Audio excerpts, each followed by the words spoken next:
Hello folks, ఈరోజు topic వచ్చేసి మీరు ఎవరైనా సరే కెనడాకి స్టూడెంట్ వీసా పైన కానీ లేకుంటే వర్క్ పర్మిట్ మీద కానీ కెనడాకి వస్తుంటే ఇప్పుడున్న లేటెస్ట్ సినారో ప్రకారం ఎవరే కానీ నాకు గ్యారంటీగా పిఆర్ వస్తుంది అని చెప్పేసి మీరు అనుకొని రావద్దండి. మెయిన్గా మీరు వర్క్ పర్మిట్ మీద వస్తుంటే ఒకవేళ వైఫ్ అండ్ హస్బెండ్ ఇద్దరికి జాబ్లు వస్తే మ్యాక్సిమం ఖచ్చితంగా మీకు పిఆర్ వచ్చే ఛాన్స్ ఉంటుంది. ప్రాబిలిటీ అనేది ఎక్కువ ఉంటుంది.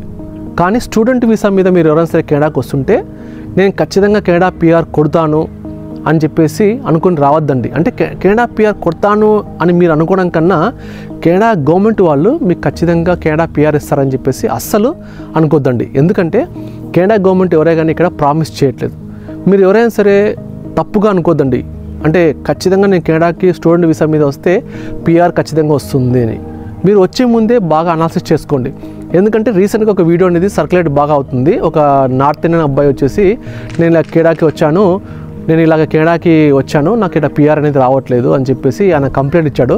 తర్వాత నెక్స్ట్ ఇంకోటి వచ్చేసి ఏమన్నాడంటే ఇక్కడ నేను కట్టే ఫీజు మన కెనడా పిఆర్ పైన ఉన్న వాళ్ళు కానీ లేకుంటే సిటిజన్స్ కానీ వాళ్ళ ఫీజు తక్కువ కడుతున్నారు, నేను ఫీజు ఎక్కువ కడుతున్నాను అని చెప్పేసి ఆయన కంప్లైంట్ ఇచ్చాడన్నమాట.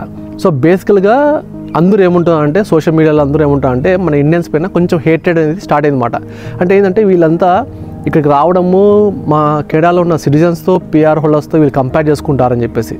ఎందుకంటే బేసికల్గా మీరు కెనడాకి వస్తే ఖచ్చితంగా కెనడాలో ఉన్న సిటిజన్స్కి పిఆర్ హోల్డర్స్కి ఎక్కువ వాల్యూ ఉంటుంది. వాళ్ళకి ఫీజెస్ అనేది స్కూల్ ఫీజెస్ కానీ హై స్కూల్ ఫీజెస్ కానీ తక్కువ ఉంటాయన్నమాట. హై స్కూల్ ఫీజు అంటే బేసికల్గా వాళ్ళు డిగ్రీ కానీ పీజీ కానీ లేకుంటే డాక్టరేట్ కానీ ఏ చదివినా సరే వాళ్ళకి ఫీజెస్ తక్కువ ఉంటాయన్నమాట. కంపేర్ టు మీరు ఇంటర్నేషనల్ స్టూడెంట్ అయితే మీకు ఖచ్చితంగా ఫీజెస్ ఎక్కువ ఉంటాయన్నమాట. సపోజ్ ఇంటర్నేషనల్ స్టూడెంట్కి సంవత్సరానికి 40,000 ఉంటే ఇక్కడ కెనడాలో పిఆర్ కానీ సిటిజన్స్ ఉన్న వాళ్ళకి నెలకు 10,000 ఉంటుందన్నమాట.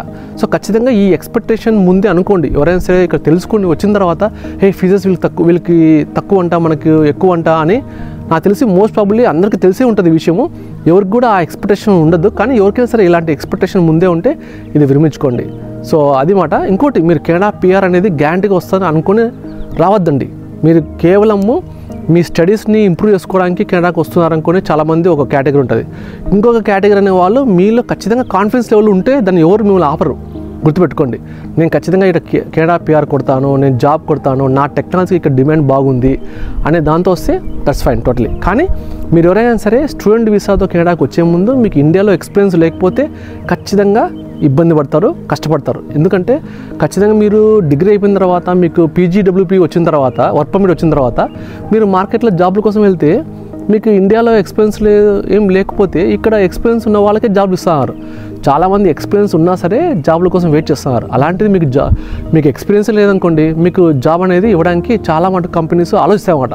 ఇప్పుడున్న మార్కెట్ ట్రెండ్ ప్రకారం కంపెనీస్లో జాబ్స్ తక్కువ ఉన్నాయి కాబట్టి మీకు జాబ్ అనేది మోస్ట్ ప్రాబబ్లీ వస్తుందో రాదో, everything based upon your luck. So ఇవన్నీ ఎక్స్పెక్టేషన్స్ మీరు ముందే పెట్టుకుని వస్తే it will be very good, హ్యాపీగా ఉంటుంది. ఈ మాత్రం దానికి మేము కెనడా ఎందుకు రావాలి మామ, హ్యాపీగా మేము ఇండియాలో ఉంటాం అంటారా? ఖచ్చితంగా డెఫినెట్లీ మీకు ఒకవేళ ఆ ఎక్స్పెక్టేషన్ అనేది రీచ్ కాకపోతే డెఫినెట్లీ మీరు ఇండియాలో ఉండడం కూడా కరెక్టే. మీ ఆలోచన సరళి, మీ థాట్స్ ప్రకారము, మీ అనాలిసిస్ ప్రకారము మీరు ఆల్రెడీ అనాలిసిస్ చేసుకోండి. ఎవరైనా సరే అనాలిసిస్ చేసుకొని మీరు ఇలాంటి విషయాలు కనుక్కొని రండి. వస్తే అప్పుడు ఎటువంటి ప్రాబ్లమ్స్ ఉండవు. సో అది మామ, ఈ విషయాన్ని చెప్పడానికి మేము ముందుకు వచ్చాను. Subscribe to me Canada for more interesting videos. నాతో ఎవరైనా సరే అపాయింట్మెంట్ బుక్ చేసుకోవాలంటే నా అపాయింట్మెంట్ లింక్ మీకు కింద డిస్క్రిప్షన్లో ఇచ్చాను. ఆ డిస్క్రిప్షన్లో అపాయింట్మెంట్ బుక్ చేసుకోండి. So that if you have any doubts about Canada మనం డిస్కస్ చేయొచ్చు. ఇక లైఫ్ స్టైల్ కానీ ఎలా ఉంటుంది అలాంటి విషయాలు ఏమైనా డౌట్స్ ఉంటే we can discuss. Stay happy.